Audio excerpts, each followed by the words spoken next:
Salut, c'est Thomas de Polyworkshop. Aujourd'hui, un petit retour sur le salon le 3D Print Lyon. Voilà, j'ai préparé mes micros, téléphones, appareils photo, ordinateur pour aller sur le salon. Un petit tour, voilà, en avion pour faire Bordeaux-Lyon directement. Et me voilà arrivé le premier jour dès l'ouverture, en fait, sur ce salon dédié à l'impression 3D, la fabrication additive.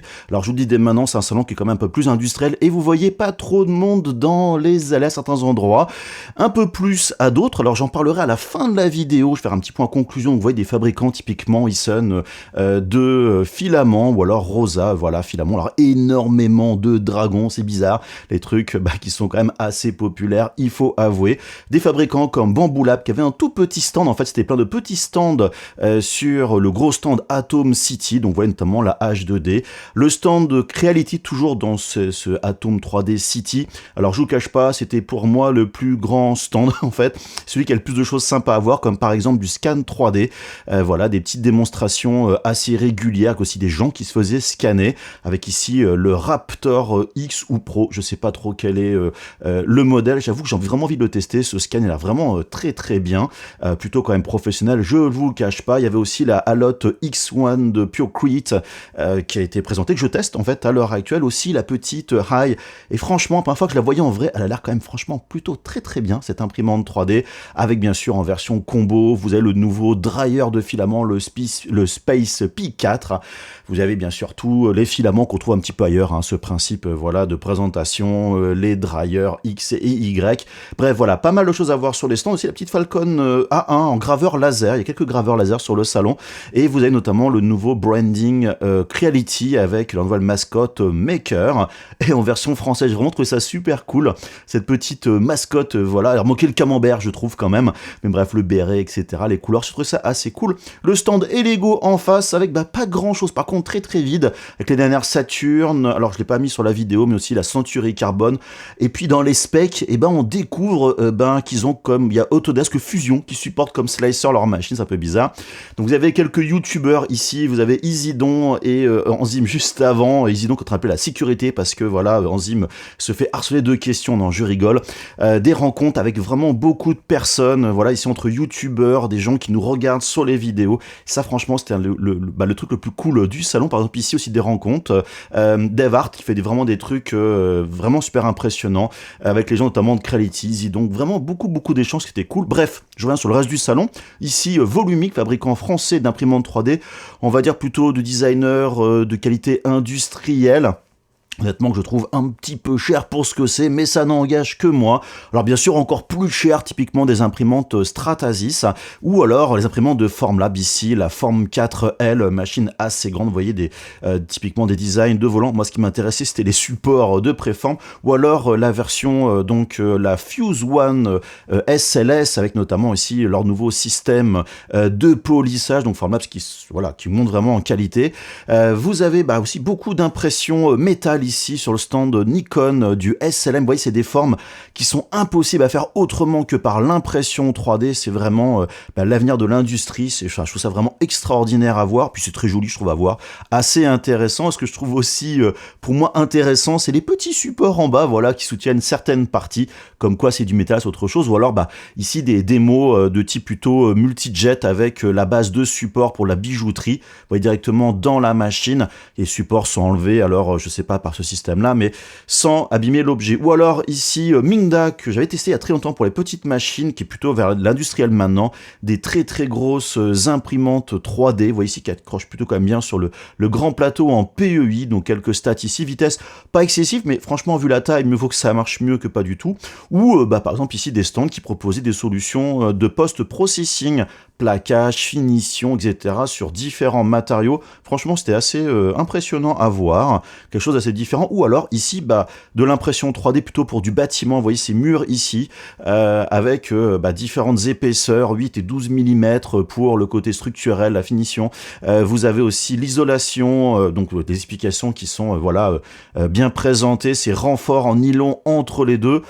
Donc c'est pareil, c'est peut-être aussi effectivement l'avenir du bâtiment, surtout des matériaux composites, du recyclage. Franchement, c'est des trucs qui, voilà, je continue à regarder ça sur le long terme. Ou alors vous voyez juste au fond, voilà, à côté ici, ça c'est des éléments pour les récifs marins, donc qui vont respecter la nature, pour aider à reconstruire certains, voilà, du récif artificiel avec un béton vraiment spécial. Et ça, voilà, c'est les trucs cool que propose l'impression 3D. Et puis, il n'y a pas que ça, voilà, il y avait quelques graveurs laser, notamment Ortur, qui avait une présence, voilà, qu'un petit revendeur, des gens d'Ortur qui étaient présents sur place, c'était vraiment assez sympa. Ou par exemple, Xtool aussi sur un vendeur, différentes machines autour de cet univers de la gravure, ou aussi des scanners. Ce scanner vraiment un peu bizarre, j'avoue, on dirait un scanner de Star Trek des années 1980 pour scanner des trucs bidules choses. Voilà, bref, c'est une petite parenthèse. Et vous avez aussi des ateliers, par exemple la Nouvelle École, voilà, qui a présenté un atelier sur le polissage de vos impressions 3D. J'ai pu échanger notamment avec Théo autour, voilà, de ses formations. Échange assez intéressant, j'avoue, à ma grande surprise. Bref, voilà, pas mal de choses autour de ce salon. Alors les workshops, il y a aussi des conférences que malheureusement je n'ai pas pu voir, mais ma collègue de boulot était quand même plutôt très très contente du résultat. Et puis d'échanges avec voilà, les fabricants. Vous voyez, on a Elego et Creality sur le même stand, il y a même les autres. Typiquement All Passion qui était là ici avec d'autres youtubeurs, vous avez vu Technapa et tout. J'ai aussi fait des interviews avec notamment Yann de Creality ou alors Mathieu de Sunlu, donc pas mal de choses intéressantes autour du salon. Bon, maintenant il est temps de conclure un petit peu sur ce salon, ce 3D Print Lyon. Je vais essayer de pas faire trop long. Alors, je vais vous parler de mon avis sur ce salon. C'est pas la première fois que je le visite, c'est la 3e fois à Lyon. J'ai aussi visité le pendant parisien, donc quelques fois par le passé. Je vais m'adresser d'un côté aux hobbyistes, aux gens passionnés de l'impression 3D, et de l'autre côté plutôt à des professionnels où c'est plutôt leur boulot l'impression 3D, et surtout si c'est l'impression 3D un peu plus, on va dire, industrielle. Alors, ce salon qui dure 3 jours est tout petit. Quand je dis tout petit, c'est un salon, le temps de faire le tour des exposants, genre de choses, en 3 heures, vous avez fait le tour en discutant un peu à droite à gauche avec éventuellement les contacts que vous avez sur place ou les exposants qui vont vous intéresser. Je sais pas quel est le nombre d'exposants, mais j'ai envie de dire, il y en a une cinquantaine.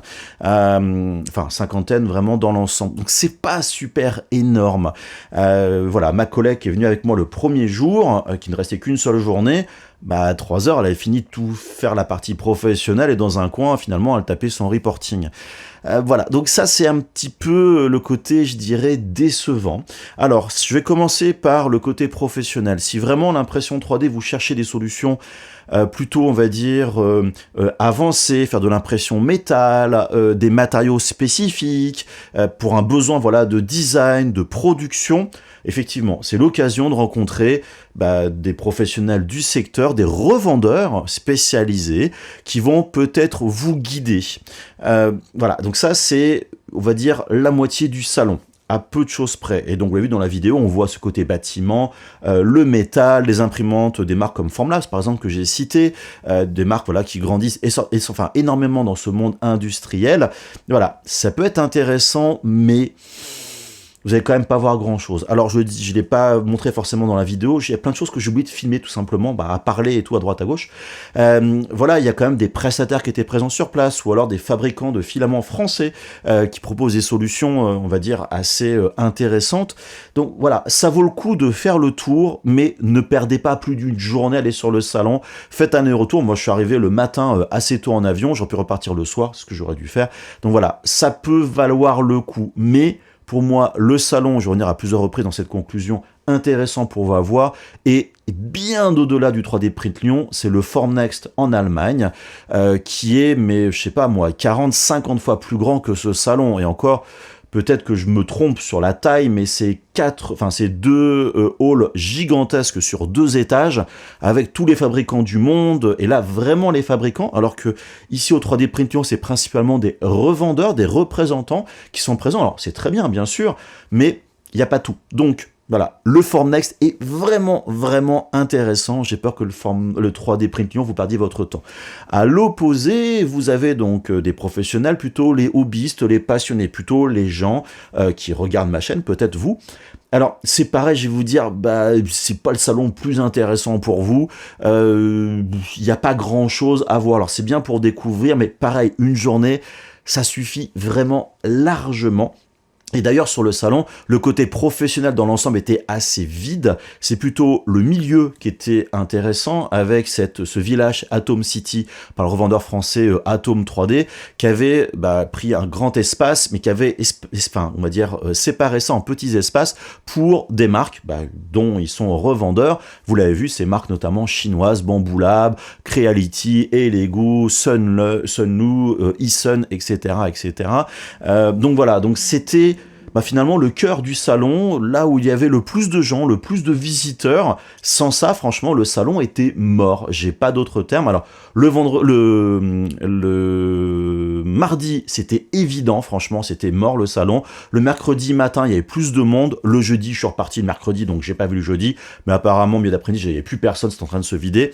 Donc voilà, donc c'est pas trop intéressant pour vous. Pareil, je viens de vous dire, vous voulez vraiment vous faire plaisir pour l'impression 3D, mettez un petit peu plus de sous et regardez pour aller au Formnext, même qu'une journée. Franchement, ça vaut le coup. Le Formnext, 1 ou 2 journées, c'est pas assez pour tout voir. Alors que là, vous voyez, 3 à 4 heures, ça suffit largement. Donc voilà un petit peu pour vous. Maintenant, moi, qu'est-ce que j'en ai tiré? Alors, d'un côté professionnel, ou même j'ai entre guillemets découvert des nouveautés ou ce genre de choses, non, rien, vraiment, zéro, que dalle. Si vous faites déjà le Formnext, ce qui est mon cas, je l'ai fait 2 années de suite, voilà, bon, il n'y a pas grand-chose, vraiment zéro nouveauté qui est présentée, voilà, ça va pas plus que ça. Maintenant, ce que j'ai aimé, c'est que j'ai passé un peu plus de temps finalement que certains fabricants, vous l'avez vu, hein, donc cette interview que je fais avec notamment Sunlu et Creality, donc voilà, c'était un petit peu mieux, quelques petits échanges par-ci, par-là, mais en fait, c'était l'échange avec mes collègues youtubeurs, vous l'avez vu, donc Isidon et Enzyme, il y avait Technapa, il y avait Oligo World, il y avait donc All Passion, il y avait aussi, j'ai croisé assez rapidement Tom Basement, sûrement d'autres que j'ai pas vu, il y avait DevArt, donc voilà, ça, ces rencontres étaient vraiment bien. Le côté rencontre est super intéressant, parce que finalement, on est des gens qui ont le même centre d'intérêt, on se retrouve dans un petit endroit, et donc on se croise assez rapidement. Donc ça, c'était franchement super cool. Mais ce que j'ai encore plus apprécié, donc là, d'un côté un peu égoïste, mais en fait, c'est vous, les gens qui me regardaient, qui m'ont interpellé ici et là. Ah ouais, c'est toi Thomas de Poly Workshop, ou alors je parle avec quelqu'un qui passe rapidement. Désolé, je t'interromps, je voulais dire merci pour tes vidéos, c'est super cool. Ou grâce à toi, j'ai fait ce genre de truc. Bon, l'ego en prend un coup, je vais pas vous dire le contraire dans le bon sens. Les chevilles enflent un petit peu, mais je me suis senti utile et ça, franchement, c'était super agréable. Donc pas mal d'échanges, ce qui veut dire que en fait, le gros du salon, c'est pas les stands que j'ai vus, j'ai discuté avec des gens. Et ça, dans tout le sens du terme. Et c'était vraiment cool, des gens qui étaient passionnés, qui voulaient apprendre des choses, qui échangeaient, qui donnaient des avis très constructifs. Voilà, cool. Mais aussi des gens sur des stands, par exemple. Là, vous l'avez pas vu dans la vidéo, il y avait notamment le stand de Prusa avec Théo qui était présent. Des échanges super intéressants. Et c'est-à-dire, c'est dommage, j'ai pas filmé Prusa au niveau du salon, mais voilà, ils avaient aussi un stand relativement cool. Ce qui veut dire que, voilà, pour l'échange humain, c'est vraiment cool. Mais soit je connaissais déjà des gens, donc c'était facile de discuter avec eux, ou soit les gens me connaissaient, ils m'interpellaient. Mais j'arrive dans un salon où je connais personne, il n'y a pas forcément cette interaction-là, ou tout du moins beaucoup moins, juste avec les gens au niveau du stand. Donc voilà un petit peu mon retour pour ce salon. Est-ce que je le referai l'année prochaine? Alors peut-être que si je suis invité ou un truc comme ça, à voir. Surtout si j'ai la confirmation que le salon est beaucoup plus gros, qu'il y a beaucoup plus d'exposants. Mais je sais que c'est très cher genre de salon, donc je suis pas convaincu. Mais si je dois y aller de ma poche, je vais plutôt mettre de l'argent pour aller directement au Formnext et pas du tout à ce salon-là. Ce qui est vraiment dommage, parce que j'aimerais bien qu'on ait un gros salon de l'impression 3D en France, mais c'est pas le cas. Donc voilà un petit peu pour ce Formnext. En tout cas, j'espère que ce petit retour vous aura intéressé. C'est beaucoup de blabla sur la fin, mais au moins vous avez mon avis pour ce genre de choses. N'hésitez pas à me suivre sur les réseaux sociaux, abonnez-vous à la chaîne, etc. Vous likez la vidéo. Et puis moi, je vous dis à très bientôt. En tout cas, des gros bisous. Et puis n'oubliez pas, le plus important, c'est d'être créatif. Allez, bye bye!